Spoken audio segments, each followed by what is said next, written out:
থাকেন বাংলাদেশের উলামায়ে কেরামের রাহবার শাইখুল হাদিস ইবনে শাইখুল হাদিস সদ্য খিলাফত মজলিসের আমির মজলিস হযরতুল আল্লামা মামুনুল হক দামাত বরকাতুহুম হযরতুল আল্লামা মামুনুল হক দামাত বরকাতুহুম লিল্লাহি তাকবীর তাকবীর আল্লাহু আকবার।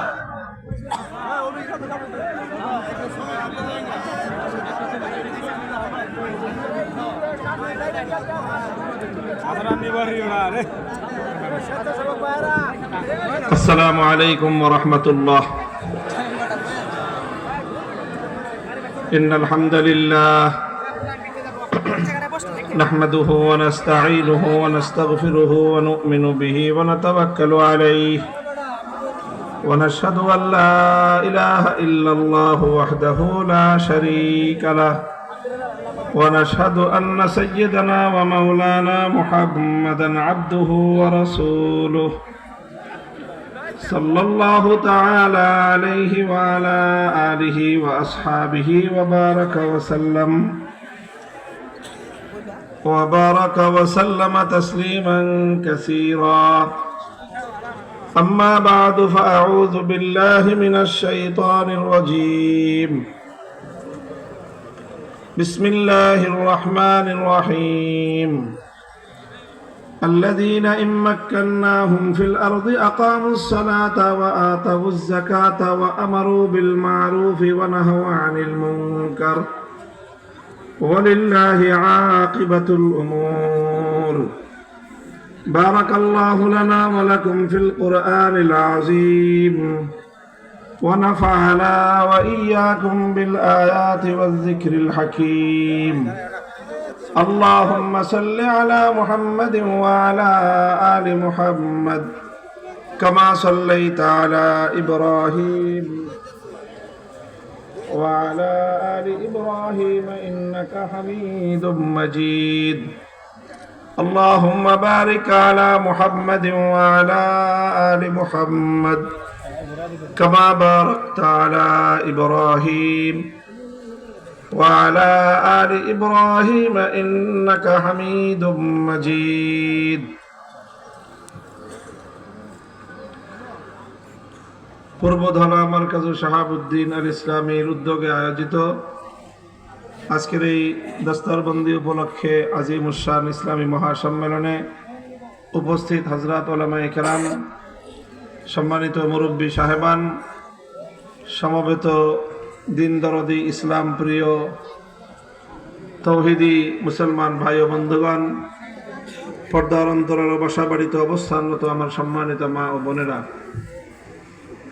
আমি সর্বপ্রথম আপনাদেরকে অভিনন্দন জ্ঞাপন করছি, শুকরিয়া আদায় করছি আপনাদের যে আপনারা আজকের এই মাহফিলে উলামায়ে কেরামের ডাকে সাড়া দিয়ে যে বিপুল পরিমাণ ধর্মপ্রাণ মুসলমান এখানে উপস্থিত হয়েছেন, এর মাধ্যমে এই এলাকায় এবং এই এলাকার এই দৃশ্যের মাধ্যমে সারা দেশের সামনে ইসলাম এবং মুসলমানদের আলেম ওলামাদের একটা প্রভাব এবং একটা শক্তির প্রদর্শনী হলো।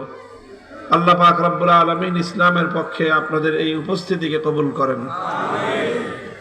সর্বশেষ আমরা 2021 সালে আমাদের গ্রেফতার হওয়ার কিছুদিন আগে আমরা এমনই হঠাৎ অল্প সময়ের এক প্রোগ্রামে আপনাদের এখানে এসেছিলাম। যখন বাংলাদেশে কোথাও আমাকে প্রোগ্রাম করতে দেওয়া হয় না, সেই সময়ে রাষ্ট্রযন্ত্র, স্বৈরাচারী ফ্যাসিবাদী যুগের ফেরাউন, ভিনদেশী কৃতদাসী শেখ হাসিনার জুলুমতন্ত্রের চূড়ান্ত নিগৃহণের শিকার হয়ে বাংলাদেশের যেখানেই আমার মাহফিল হতো সেখানেই প্রশাসনের পক্ষ থেকে আমাদেরকে বাধা দেওয়া হতো এবং কোথাও আমাকে প্রোগ্রাম করতে দেওয়া হতো না।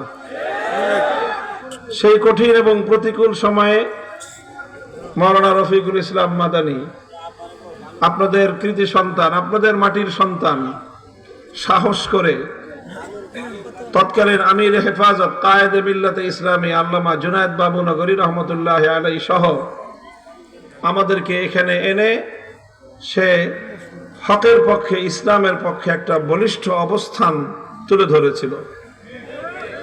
এর কিছুদিন পরে আমরা কারারুদ্ধ হয়ে যাই, মাঝখানে দীর্ঘ 3 বছর সময় অতিক্রান্ত হয়ে যায়। এই আমাদের কারামুক্তির পরের এই প্রথম বছর চলছে, আবারও আপনাদের সঙ্গে সাক্ষাতের সুযোগ হলো, আল্লাহ পাকের শুকরিয়া আদায় করি। মুহতারাম হাজিরিন, খুব দীর্ঘ কোনো কথা আমি আপনাদের কাছে বলবো না। যখন সেই ব্রিটিশ ভারতবর্ষে, ব্রিটিশরা এই ভারতবর্ষ, এই ভারত, পাকিস্তান, বাংলাদেশ সহ এই ভারত উপমহাদেশ 1757 সালে তারা দখল করে নেয়।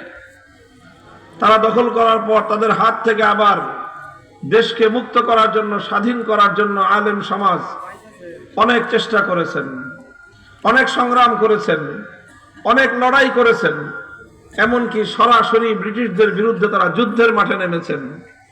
1831 সালে বালাকোটের রণাঙ্গনে সৈয়দ আহমদ শহীদ রহমতুল্লাহ আলাইহির নেতৃত্বে জিহাদ হয়েছে। সেখানে বহু ওলামায়ে কেরাম এবং ধর্মপ্রাণ মুসলমানরা শাহাদাত বরণ করেছেন, কিন্তু ব্রিটিশের সামনে মাথা নত করেন নাই। এরপরে আবার 1857 সালে গোটা ভারতবর্ষ জুড়ে ব্রিটিশের বিরুদ্ধে ব্যাপক সংগ্রাম হয়, প্রতিরোধ সংগ্রাম গড়ে ওঠে, এবং এই গোটা প্রতিরোধ সংগ্রামে ব্রিটিশের বিরুদ্ধে এই আন্দোলন, এই জিহাদে নেতৃত্ব দেন আলেম সমাজ। 1857 সালে এই সংগ্রামের প্রধান সেনাপতি হাফেজ জামিল রহমতুল্লাহ আলাইহি শাহাদাত বরণ করেন। অন্য অনেক আলেম ওলামা শাহাদাত বরণ করেন। 1857 সালের সেই ব্রিটিশ বিরোধী সংগ্রাম এবং জিহাদের পরে কত আলেমকে তারা হত্যা করেছিল, শহীদ করেছিল, তার সঠিক কোনো পরিসংখ্যান ইতিহাসের মধ্যে সংরক্ষণ করা হয় নাই। শুধু এতটুকু বোঝা যায়, আলেমদের হত্যাকাণ্ডের যেই সংখ্যা, দিল্লি থেকে খাইবার পর্যন্ত 16 মাইল রাস্তা, এই 16 মাইল পথের রাস্তার দুই পাশে বড় বড় গাছ ছিল, সেই লাগাতার গাছ, রাস্তার দুই পাশে যেরকম গাছ থাকে। ইংরেজ লেখকরা লিখেছে 1857 সালের সেই আলেমদের যুদ্ধে, ওলামায়ে কেরামের পরাজয়ের পরে এই 18-16 মাইল রাস্তার দুই পাশে এমন কোনো গাছ ছিল না যেই গাছে একজন বা একাধিক আলেমকে ফাঁসি দিয়ে ঝুলানো না হয়েছে। চিন্তা করতে পারেন কত আলেমকে ফাঁসি দিয়ে হত্যা করে লাশ ঝুলিয়ে রাখা হয়েছিল। অসংখ্য আলেমদেরকে একত্রিত করে তাদেরকে শরীর থেকে কাপড় চোপড় খুলে বিবস্ত্র করে তাদেরকে মহিষের চামড়ার মধ্যে ভরে সেই চামড়া সহ জ্বলন্ত আগুনের মধ্যে ফেলে দেওয়া হয়েছে। গঙ্গা যমুনার উত্তাল স্রোতের মধ্যে তাদেরকে ফেলে দেওয়া হয়েছে। লক্ষ ওলামায়ে কেরামকে শহীদ করে ঘরে ঘরে ইতিম হয়েছে আলেমদের সন্তানেরা, বিধবা হয়েছে আলেমদের স্ত্রীরা, কোল খালি হয়েছে আলেমদের মায়েদের। এরকম লাখো প্রাণের রক্তের বিনিময়ে 1857 সালে ইংরেজদের বিরুদ্ধে যে জিহাদ করা হয়েছিল, সেই জিহাদে পরাজয় হয়েছে আলেমদের, পরাজয় হয়েছে মুসলমানদের, কিন্তু বাতিলের সামনে মাথা নত করে নাই। হকের ঝান্ডা ভুলুণ্ঠিত হয় নাই। 1857 সালের পরে 10 বছর পর্যন্ত আলেম সমাজ গোটা ভারতবর্ষে তারা ব্যাপকভাবে আত্মগোপন করেছিলেন। 10 বছর পরে 1866 সালে তারা আবার নতুন রূপে ব্রিটিশদের বিরুদ্ধে সংগ্রামের জন্য এক নতুন সংগ্রাম শুরু করেন, নতুন প্রচেষ্টা শুরু করেন, নতুন একটা পরিকল্পনা নিয়ে তারা মাঠে নামেন। সেই নতুন পরিকল্পনার নাম হলো দারুল উলুম দেওবন্দ। 1866 সালে এই দেওবন্দ মাদ্রাসা প্রতিষ্ঠা করা হয়।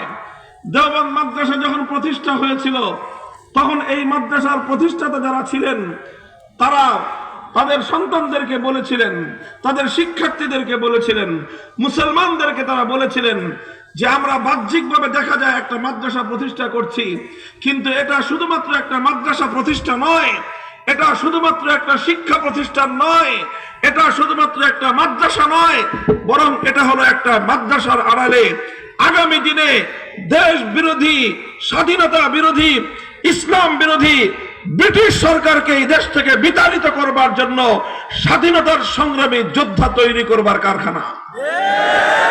এবং ঠিকই দেখা গেল সেই দেওবন্দ থেকে যে সকল সন্তানরা জন্মগ্রহণ করেছেন 80 বছর পর্যন্ত তারা ব্রিটিশের বিরুদ্ধে লড়াই করেছেন, যুদ্ধ করেছেন, সংগ্রাম করে শেষ পর্যন্ত ব্রিটিশকে এদেশ থেকে বিতাড়িত করে ছেড়েছেন। মুহতারাম হাজিরিন, আমরা সেই দারুল উলুম দেওবন্দের সন্তান। সেই ধারায় আজও আমরা এদেশে কার্যকলাপ পরিচালনা করতেছি।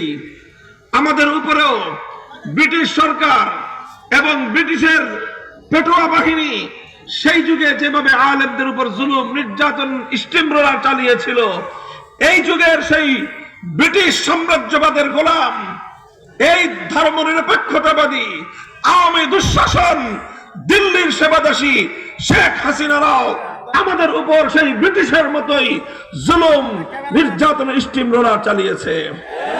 2013 সালে আমাদের অসংখ্য ভাইকে শাপলা চত্বরে গুলি করে হত্যা করেছে। 2021 সালে নরঘাতক নরেন্দ্র মোদীর বাংলাদেশ আগমনের বিরুদ্ধে প্রতিবাদ করায় হাটহাজারী, ব্রাহ্মণবাড়িয়া সহ বাংলাদেশে আমাদের প্রায় 25 থেকে 26 জন হেফাজতে ইসলামের নেতা কর্মী, আলেম এবং ছাত্রদেরকে পাখির মতো গুলি করে তারা হত্যা করেছে।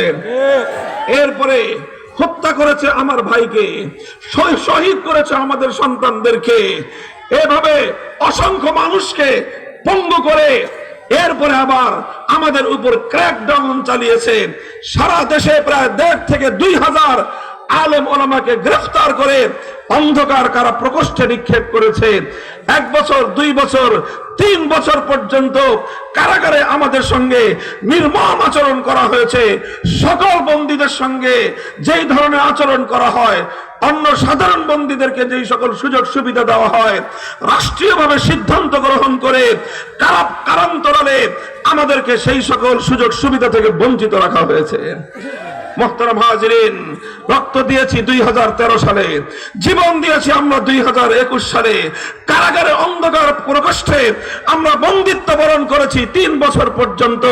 আমাদের ইজ্জত, আবরু, মান সম্মানের উপর নজিরবিহীন আঘাত করা হয়েছে।